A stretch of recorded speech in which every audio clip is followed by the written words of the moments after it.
Good afternoon and welcome to the City of Toronto's COVID-19 media briefing for Wednesday, May 19th, 2021. Joining us today is Toronto Mayor John Tory, Toronto Fire Chief and the General Manager of the Office of Emergency Management, Matthew Pegg, and Toronto's Medical Officer of Health, Dr. Eileen de Villa. Mayor Tory? Well, Brad, thank you and good afternoon. Before I deal with some COVID-19 matters, I'd like to say a few words on another very important subject. I know that there are people in our city right now, many people in our city, who are deeply concerned about the situation that we see in the Middle East. The violence there is deeply upsetting to see, and we all want to see a peaceful resolution reached as soon as possible. Here in our city, there are people who would describe themselves as pro-Israeli. There are other people who would describe themselves as pro-Palestinian. I know many of them, and they all hold their views founded in many cases on a fear for their loved ones, and they feel very passionately about this issue. My job as mayor is to make sure that here in our city of Toronto we avoid conflict and violence, even when it rages in other parts of the world where we have many friends and loved ones of our residents here in the city of Toronto. I want to send a clear message today, ahead of any future protests about this issue, that hatred, threats, hateful language and imagery, physical violence against anyone on any side of this or any other issue has no place in our city. Hatred has no place in our city. Islamophobia has no place in our city. Anti-Semitism has no place in our city. Our Jewish and Muslim residents, and all residents without exception, have the right to live and to worship in our city free of fear and free of being attacked or threatened for their beliefs or for who they are. Over the last few days, I've had the opportunity to speak with leaders of the Muslim community, of people interested in the Palestinian cause, and people who are leaders in the Jewish community, to reiterate my commitment to them as mayor and my position that there is no room for hatred or violence or discrimination of any kind in this city directed against anyone. Over the years, I have stood outside mosques and synagogues and in other places repeatedly to make sure that when there were incidents of vandalism or violence or any kind of hatred or discrimination, that we spoke up and that we stood up and that we acted against that. I will never hesitate to do that because I feel very strongly that is my job as mayor and it is my duty as a Torontonian to stand with communities when they are victims of hate and to make it clear that we do not tolerate that here. I know Chief Raymer believes that as well, and while the police do work to make sure that protests remain peaceful and orderly as best they can, they have also made it clear they will investigate any allegation of violence that comes to light during or around a protest and any implication that such a crime was hate-motivated. We await the results of the investigation into at least one event related to the Nathan Phillips Square protest. None of this is to say that people can't disagree or voice their concerns publicly. Of course, those are cherished rights. Everyone in Toronto has the right to protest and to participate in peaceful demonstrations. That is at the foundation, the very foundation of our democracy. During the pandemic, people are urged not to gather to protect their health, in order to protect their health and the health of others. But as we saw last weekend, people gathered to protest and to raise awareness.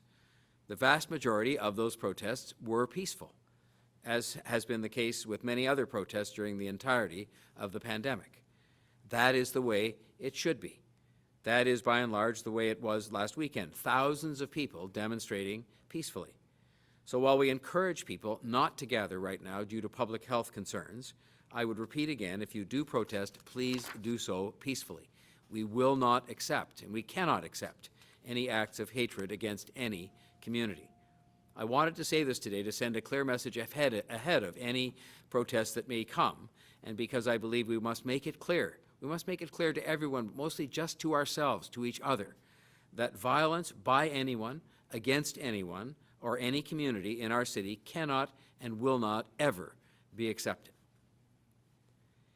On the subject of COVID-19, Team Toronto has now distributed more than 1.79 million doses of COVID-19 vaccine in the City of Toronto.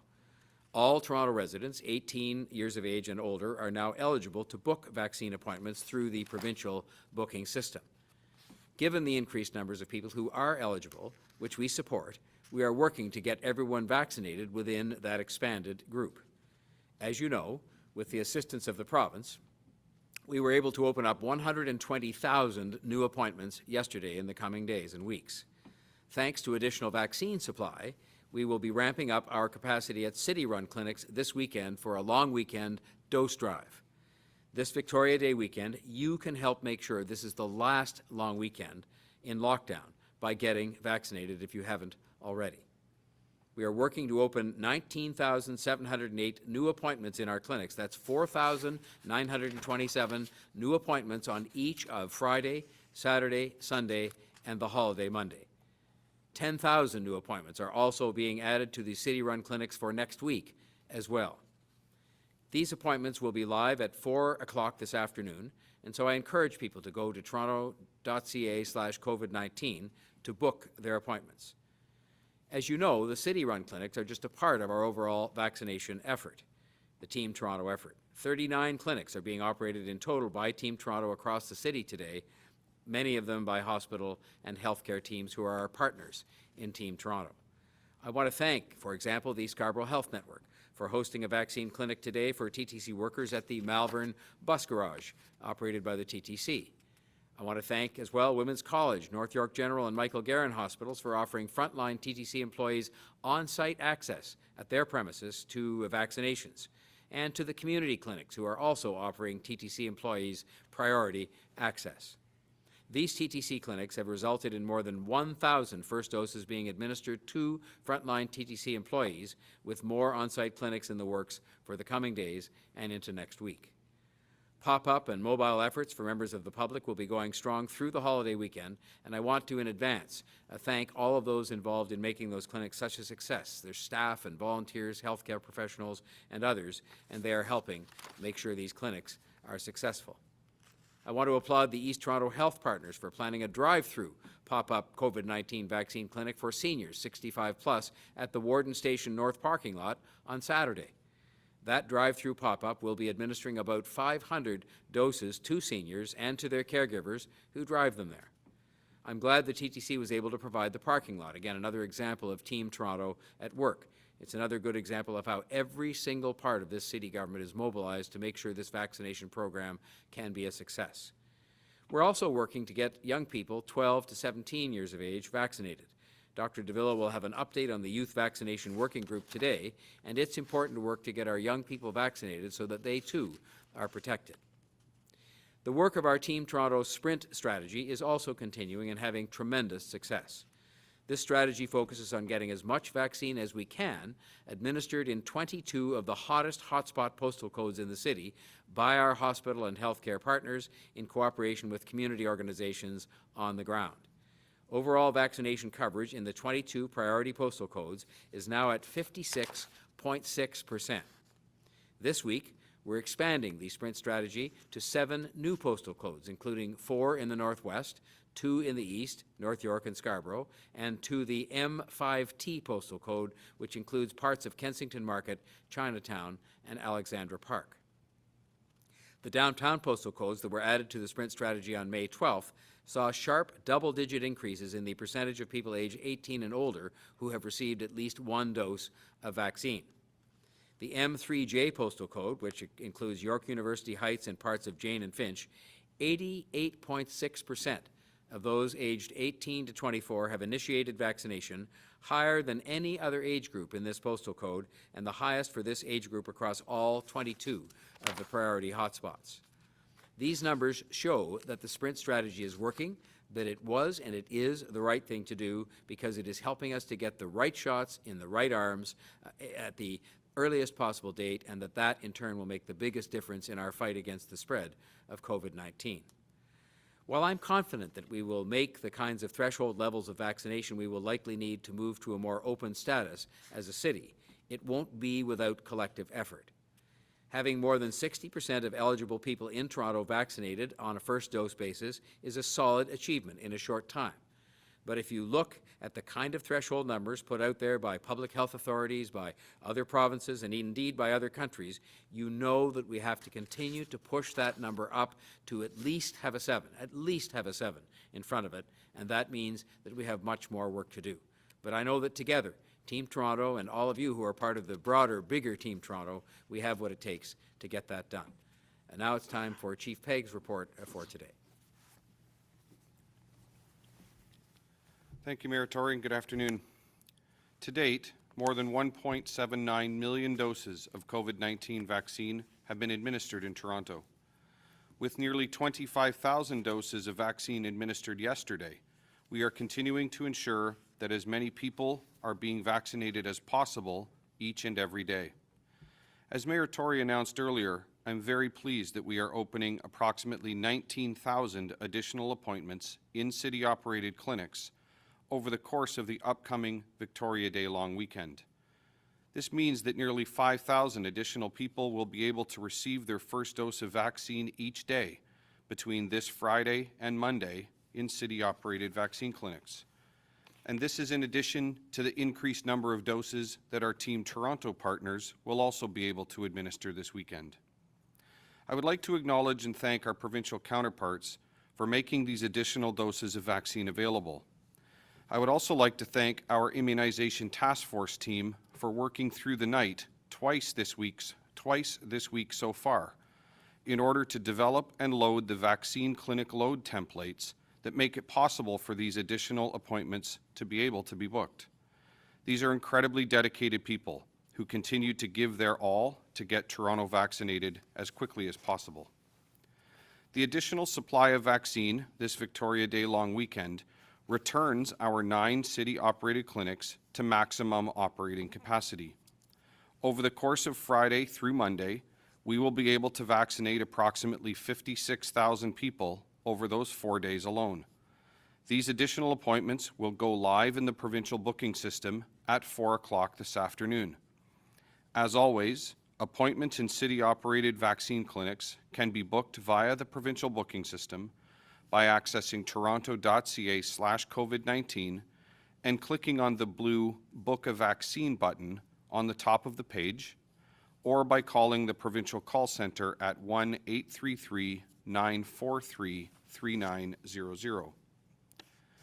I want to remind everyone who has booked an upcoming appointment in a city-operated clinic that should you wish to take advantage of the additional appointment availability by booking an earlier appointment, you can do that by accessing the reschedule link that is included in your appointment confirmation email that you received when you made your original appointment booking. You can also reschedule your appointment by calling the provincial call centre again at 1-833-943-3900. I'm also very pleased that we are opening an additional 9,720 appointments in city-operated clinics between Tuesday and Sunday next week. These additional appointments will also be available on the provincial booking system at 4 o'clock this afternoon. Since 8 o'clock Monday morning, more than 37,000 people have booked their appointments in city-operated clinics. As of 1:30 this afternoon, there are approximately 149,850 first dose appointments still available in city-operated clinics between today and July 4. I encourage everyone who is 18 years of age and older to book your appointment to get vaccinated against COVID-19 as soon as you are able. I would also like to provide some clarity on a frequently asked question that we are receiving with respect to eligibility for those between 12 and 17 years of age. In order to be eligible to receive COVID-19 vaccine as a youth, you must have actually reached your 12th birthday on the day that you receive your vaccine. The province of Ontario has advised that youth between 12 and 17 years of age and their family members who have not received a vaccine will be eligible to book an appointment for their first dose of the Pfizer vaccine at mass immunization clinics beginning the week of May 31st. We are awaiting the details as to when and how this expanded booking system eligibility will be made available, both online and through the provincial call centre. Some of our Team Toronto partners are already making vaccine available to youth who have reached their 12th birthday. Please go to vaccineto.ca for vaccine opportunities that may exist in Team Toronto partner clinics. For those active on social media, I encourage you to follow Vaccine Hunters Canada on Twitter for additional information on opportunities to receive COVID-19 vaccine in Toronto. Thank you for all you do to help stop the spread of COVID-19 in our city, and please continue to monitor toronto.ca/COVID-19 for the most up-to-date information on immunizations in Toronto. I will now invite Dr. de Villa to bring her report. Thank you, Chief Pegg, and good afternoon. Before I commence my remarks, I just want to note that today is Personal Support Worker Day, a day to acknowledge and celebrate the contributions of personal support workers, or PSWs, everywhere. Whether in acute care, long-term care, or in community settings, PSWs provide important daily support and services to their patients with empathy and with caring. Their contributions throughout the course of the pandemic have been truly invaluable, and for this, we owe them our deepest thanks. Today, I'm reporting 751 new cases of COVID-19. 1,018 people are in the hospital. 263 people are in the ICU. I'm saddened to report 9 additional deaths today. Looking at the numbers overall, though, we see signs of hope. And as we move now toward better times, it can be easy to forget the price paid over the course of the pandemic. But I was reminded this morning of the seriousness and the suffering from COVID-19 when I looked at the cumulative case count and the hospitalizations in Toronto since the pandemic began. More than 158,000 people in Toronto have been infected with COVID-19. 3,285 people have lost their lives, and more than 10,000 people have been admitted to hospital. With all that in mind, today I really want to encourage you to be vaccinated, now that so many more people are eligible. Since yesterday, everyone aged 18 and up is eligible to book a COVID-19 vaccination appointment. Additionally, 12 to 17-year-olds can now be vaccinated at certain pop-up and mobile clinics, which began piloting this week. Thank you to the amazing healthcare partners who are delivering this access on the ground in the many communities that make up Toronto. There will be more over the course of the next few weeks, and that planning is underway in earnest and ongoing between Toronto Public Health, the Hospital for Sick Children, and other healthcare leaders. As of May 31st, 12 to 17-year-olds will be able to book appointments through the provincial booking system to access vaccine through city-run immunization clinics and clinics based in a number of hospitals. And for the weeks of June 14th and 21st, there will be appointments dedicated to youth vaccination. In time, the widening of eligibility will make a tremendous difference in the number of people with their first vaccination. This increased access also creates a significant number of people all in pursuit of the same thing, vaccination.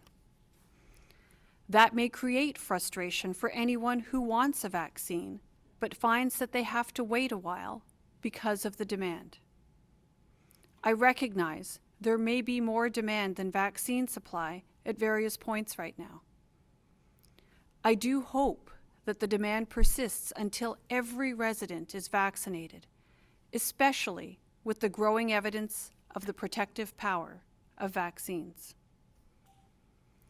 Some people have asked me why there's so little talk about the Moderna vaccine. And to that I say this. Scientists and doctors around the world are confident in the Moderna vaccine's ability to protect against COVID-19. But studies have tended to focus on Pfizer and AstraZeneca because these vaccines were available in greater supply in the first half of this year.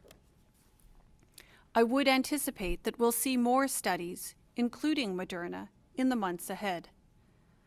I know the University of Oxford study of a mix and match approach to two-dose vaccination now includes Moderna, after originally focusing on AstraZeneca and Pfizer. And in that respect, yesterday there was a study released out of Spain that found the AstraZeneca and Pfizer vaccines can be safely and effectively mixed as first and second doses.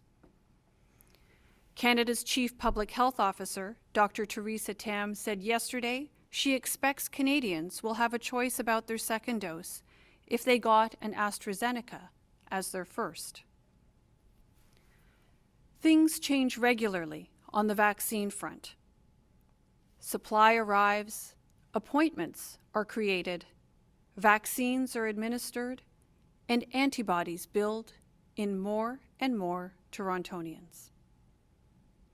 So I will close with two challenges to you today.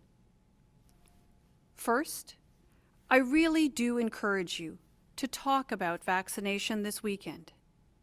If you've done it and you've got a story to tell, please tell it. Encourage people to follow your lead, whether you're vaccinated or you're planning to be.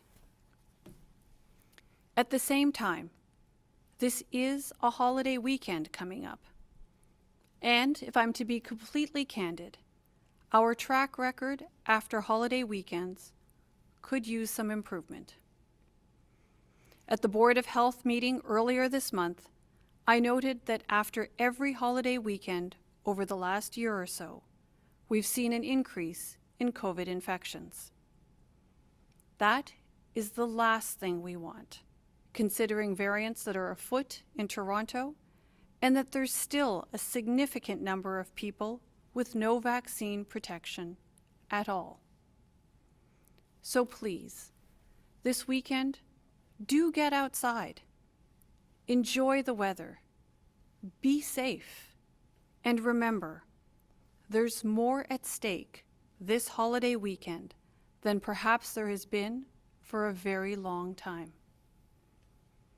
Our summer lies ahead, and in it, greater opportunity for more and for better. We all play a big part in making this happen. And the biggest part is what we do day by day until we get to where we want to be. So with that, I'll hand it over to Brad for the questions. Thank you, Dr. de Villa. We'll go first to Dave Woodard from Global News Radio 640, and just a reminder to please unmute yourself. Dave, go ahead, please. Thanks, Brad. Good afternoon. Dr. de Villa, my first question is for you. With the Premier's office confirming yesterday that they're not going to go back into a color-coded framework for reopening, have you had conversations with the province on what reopening will look like? And in your opinion, what shouldn't be open? And is that something that you're going to try to keep closed regardless of what the province decides? So as you've probably heard us speak of many, many times at this table, we are in regular conversation with our provincial counterparts. And this has been the case throughout the entire pandemic, as that's been what's required over the course of the response. I would say this, I think when we have those conversations with the province, one of the points that I regularly try to make is the importance of relying on our data and relying on the science and relying on the lessons that we learn from jurisdictions that are a little bit ahead of us.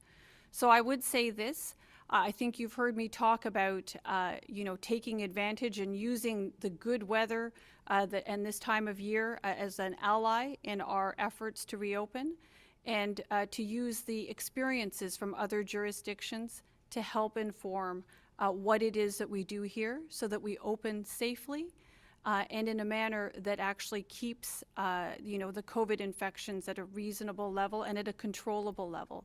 We are at a very important time, I think, in our COVID response, and we need to rely on our data and the best available science to put us in good stead. Okay, thank you, Dr. de Villa. And a question for Mayor Tory from my colleague, Catherine Ward. In April, the action around the enforcement of evicting residents and encampments was paused. At that time, city officials said that they would be working with residents in the communities, encouraging them to come inside. The question is, why has the city decided to start enforcing these orders, given that many don't feel safe going into shelters for fear of COVID-19? And are you worried that these evictions could worsen the opioid crisis by forcing people to flee to remote parts of the city? Well, the opioid crisis is something that is of deep concern to me, and I've said that on a number of occasions, and have worked with Councillor Joe Cressy, the Chair of the Board of Health, with Dr. de Villa and others, and we continue to work together to find ways in which we can deal with that effectively, and anything I could do to make sure that this terrible loss of life and the terrible toll taken on the lives of those who don't lose their lives will be something that I will do. But let me address very specifically the issue of encampments. I'm very committed to taking steps that we need to take in order to reduce the number of encampments. And I understand the fact that no one would seek to be homeless. But I will say that the encampments are unsafe, they are unhealthy, and they're illegal. This very encampment where there was some activity taking place today was an encampment where we had a fire recently, and only because outreach workers happened to be there in the night was a man rescued from a tent that moments later exploded. And so there comes a time when, in the case of this encampment today at Lamport Stadium, the street outreach workers have visited that encampment 107 times in 2021 to offer housing indoors, safe housing indoors, to people who are living in that encampment. Those places we would offer to the people experiencing homelessness to go have been the subject of an intensive effort by the city to increase infection control activity, to make sure that we stepped up the pace of vaccination of the residents who are in those facilities, and to make sure they're otherwise safe. And it accompanies an unprecedented wave of action taken by this city government in respect of supportive housing. And so there does come a time when we have to take some action in this regard and establish that we cannot have people living continuously in unsafe, unhealthy, and illegal circumstances in our public parks.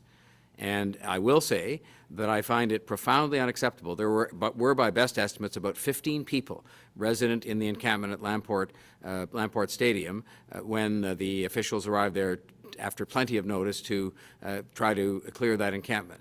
Some of them had agreed to accept indoor housing, but there then seemed to be many more people materialized there, and they engaged in activities that resulted in the assaulting of police officers, the throwing of bottles and rocks, and I find this unacceptable in our city. Unacceptable. I don't know who the people were exactly, but it was just not acceptable. So we will go back at the efforts we're making to make sure that the hotel and other shelter accommodation we provide for those experiencing homelessness are as safe as they can possibly be.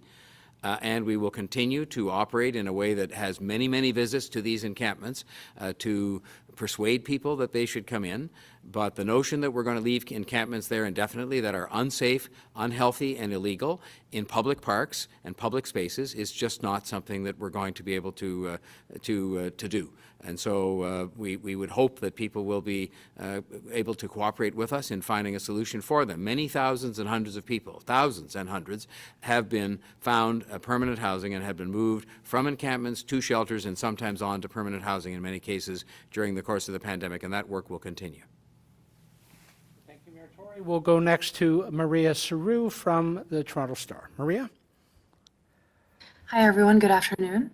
My question is, how was the decision to add parts of Kensington Market and Chinatown to Toronto's Sprint strategy made? So Maria, I'm probably best positioned to answer that question. What we have done in terms of determining the Sprint strategy and which areas of the city need to be focused on next is we actually look at the coverage data. We look at vaccine uptake data across the different parts of the city. And whether it's done by the postal code areas or by the neighborhoods throughout the city, we do look at what the coverage rate is and what the COVID incidence has been. And it's the combination of those two pieces of data that help us to inform how best to situate vaccination efforts on a go-forward basis. So that's the basic answer to it. Again, it's all about where does vaccine have yet to be taken up appropriately, and where do we expect that our efforts will have a benefit in terms of offering better protection to the people of Toronto. Thank you. Just one follow-up. How nimble can the city be moving forward when determining which neighborhoods will be added or removed from its hotspot list? How much flexibility does the city have? Thank you. So Maria, in answer to your question, we have a fair amount of flexibility, and it is something that we do in concert with our healthcare partners. But I would just remind you that, of course, while our mobile and pop-up efforts as part of the Sprint strategy form an important part of our vaccination efforts, there are vaccine channels available to the residents of Toronto that go beyond those mobile and pop-ups. As you know, we have a number at 9 city-run immunization clinics. There are pharmacies, an increasing number of pharmacies around the city, and now a growing number of primary care providers over and above hospital clinics and the mobiles and pop-ups as venues where people can get access to vaccine. So I would certainly encourage all residents of Toronto to find the channel that's easiest for them to access and to take advantage of the protective benefit of vaccines for themselves and for all those around them. Thank you, Doctor. We'll go next to Nick Poivert from CBC News. Nick? Hi, thanks, Brad. A question for the mayor and Dr. de Villa. On the hockey playoffs, Leafs and Canadiens starting up tomorrow. Game 6, if it gets that far in Montreal, there could be up to 2,500 fans when the Quebec government lifts some of the restrictions. Do you think that could be done safely here in Toronto, either at some point, maybe Game 7, say, during this series or later on in the playoffs? Well, the circumstance here, if I can start off, the circumstance here might be a bit different. We have in place a stay-at-home order that severely restricts crowds of people from gathering together, and that we've received every indication that that order will stay in place until the date it is due to expire, which is at the very beginning of June. And so this current hockey series is scheduled to be over by then. And I think that it'll be obviously a provincial decision on which they've generally sought input from people like the City of Toronto, and it'll be part of, I'm sure, a much broader consideration of different things that will be open and closed if that order expires on schedule, which they've indicated it likely will, and be replaced by some sort of reopening plan, which I hope is simple and straightforward and will answer questions like this. And I'm sure we sit ready, and Dr. de Villa will pick up on this, I'm sure we sit ready to offer our advice and our comment on this, as we have on many other matters concerning public gatherings and different venues that have been impacted upon by the pandemic. So the mayor is quite right. Right now, there is still a stay-at-home order that would prevent such gathering from happening. And certainly I understand the interest of hockey fans everywhere in celebrating and in participating in the festivities. I would just remind people, of course, as I mentioned in my remarks, we have, a real opportunity to enjoy a wonderful summer and, a post-COVID restriction kind of life. And that really does depend on each and every one of us. And it depends on all of us following the best available science that's out there. So we know that outdoors is definitely safer than indoors, and that as much as we want to be able to gather together, that for now, it is best that we maintain our distance, wear our masks when distance can't be maintained, to get your vaccine as soon as possible. And the more we're able to do that, the sooner we'll be able to get back to the kinds of activities and the kinds of gatherings that we used to enjoy more often before there was a COVID-19. And Dr. de Villa, if the provincial government does at some point move to allow some indoor gatherings the way that they're doing in Quebec, can you just describe some of the measures that you would like to see in place, say in an arena where fans might attend? What are some of the ways that you think that could be done as safely as possible if it is to happen? Well, looking at the evidence that's out there in respect of COVID-19, things like ventilation, things like maintaining distance, things like wearing masks are certainly going to be elements that the provincial government should consider as they think about what the next steps look like.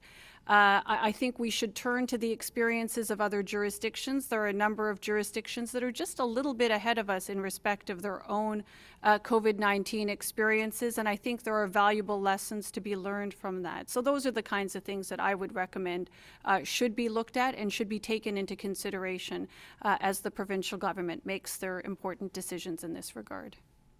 All right, thank you. We'll go next to David Ryder from the Toronto Star. Dave, go ahead.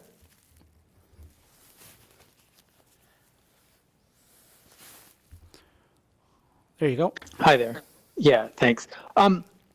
A question, I think, for both Mayor Tory and Dr. de Villa, and that's with the province looking at reopening, how important or not important do you think it is for the Greater Toronto Hamilton area to open up at the same time, as opposed to having, as we've had in the past, sort of a patchwork quilt of some places being reopened with indoor dining and other places being totally locked down? I will offer an obviously non-medical opinion in this regard, and just say that I believe that the degree to which we can have a consistent set of rules for this region, which operates as one market in many different respects. It's a media market where people get their information from the same media, so when they hear conflicting reports as to what's going on in one place versus another within the same region, it's confusing.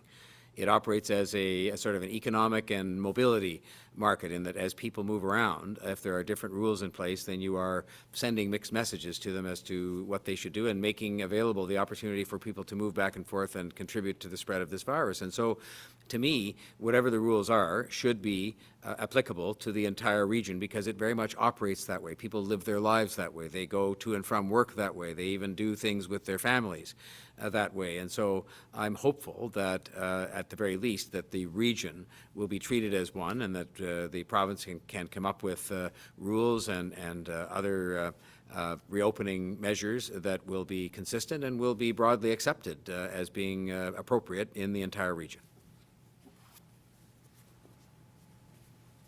You know, the mayor made note of the fact that his thoughts may not be all that medical, but in fact, you know, as important as the medical science is around decision-making when it comes to COVID-19, fundamentally, I think the decisions that we're talking about now in respect of reopening are largely around human behavior and how people live, work and play in the Greater Toronto and Hamilton area. So I concur entirely with the mayor that it has to be practical, it has to be readily communicated and understandable to, you know, the large swath of the province's population that lives, works and plays in this Greater Toronto and Hamilton area.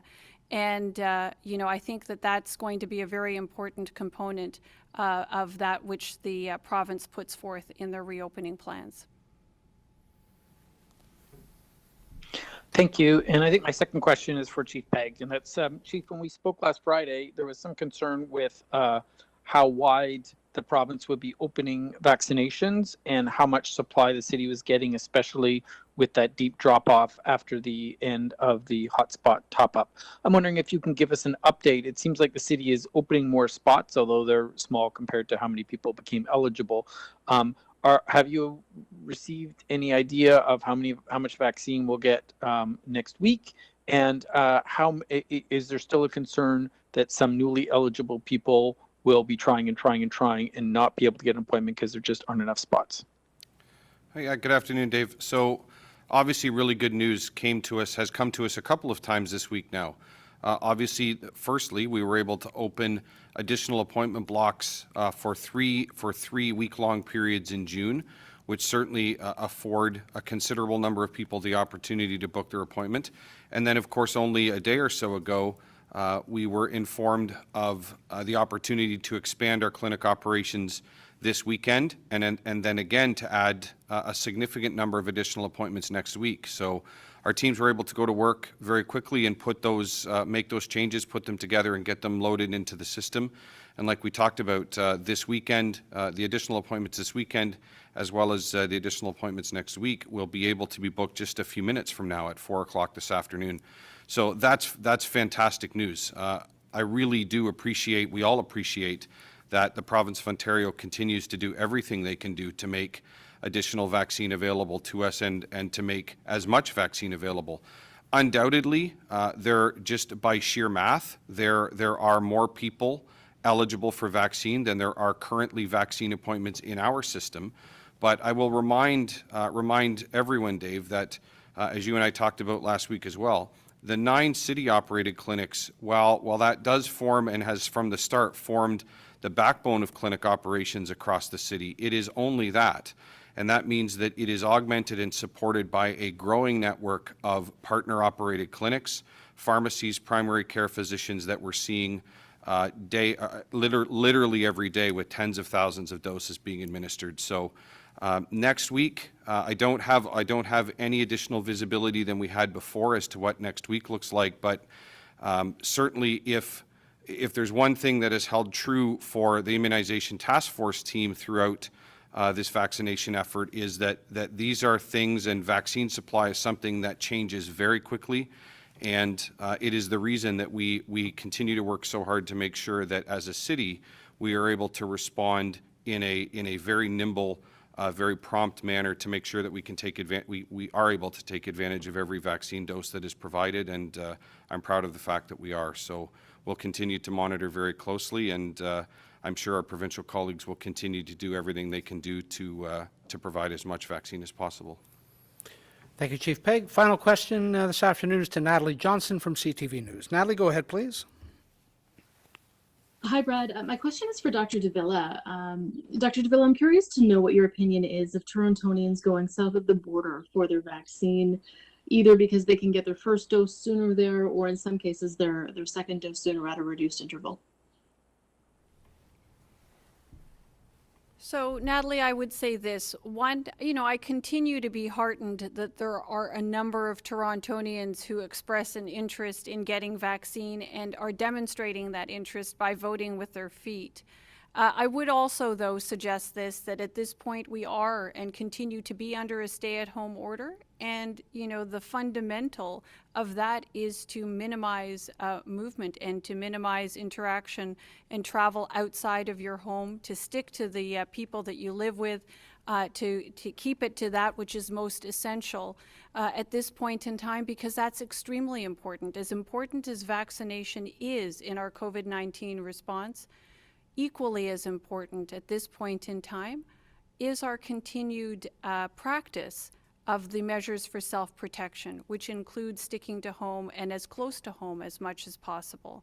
So, I encourage people to get vaccine when, they are able to do so, but to aim for staying as close to home as possible, minimizing their interactions and their excursions to the extent that can be limited to what's essential.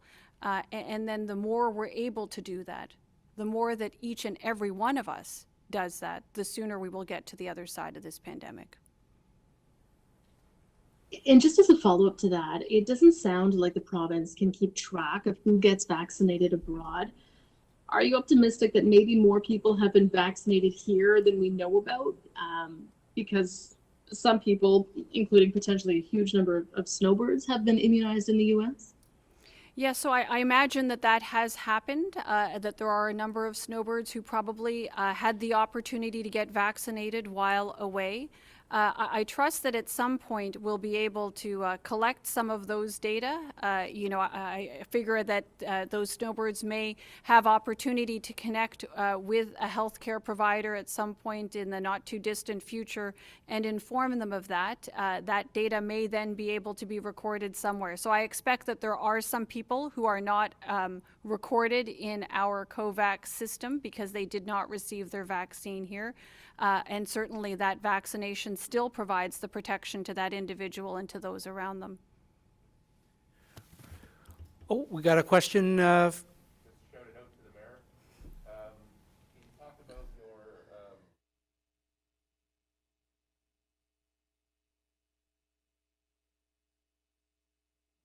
that front before we get going, or is this secret? Could you just repeat the question, Mr. Mayor, just for those who couldn't hear? The question was to do with the wagering that is happening as between the Mayor of Montreal and myself with respect to the upcoming hockey series. I should say, first of all, I was very proud to raise the Toronto Maple Leaf flag at City Hall today, and that is meant to wish them good luck on behalf of all Torontonians, but including myself as a lifelong Leaf fan as mayor. And I did have a delightful conversation with the Mayor of Montreal, Valerie Plante, and we agreed that we would have a wager on this historic series. First time in 42 years these two teams have met in the playoffs, notwithstanding the rivalry that goes back decades and decades. And we basically bet bragging rights at big city mayors meetings, which is probably the most important thing, that the loser will raise the winner's flag in front of the City Hall, which I'm sure she'll be delighted to do, for we'll send the Maple Leaf flag for that, and that we'll share a little bit of food and beer, in her case some smoked meat sandwiches coming our way, and if in the unlikely event that we're having to send food, it will be some pea meal bacon sandwiches from the St. Lawrence Market together with some local beer. And finally, and perhaps most importantly, we will each make a donation to the charities run by these two hockey teams that support people in our respective cities. But I'm looking forward to an exciting series, and it is great to have Toronto and Montreal, two of the long-standing rivals that many people remember from years gone by. And there were two series where they took us out 4-0, the last two in 40 years ago. We're going to be making up for that starting Thursday night. Okay, great. Thank you. Thanks for the question, Chris. Thank you all for joining us. That concludes today's briefing. Because Monday is Victoria Day, there will be no briefing. The next scheduled briefing will be 1 week today, when the Leafs will likely sweep the Canadiens. Thank you all very much, and stay safe.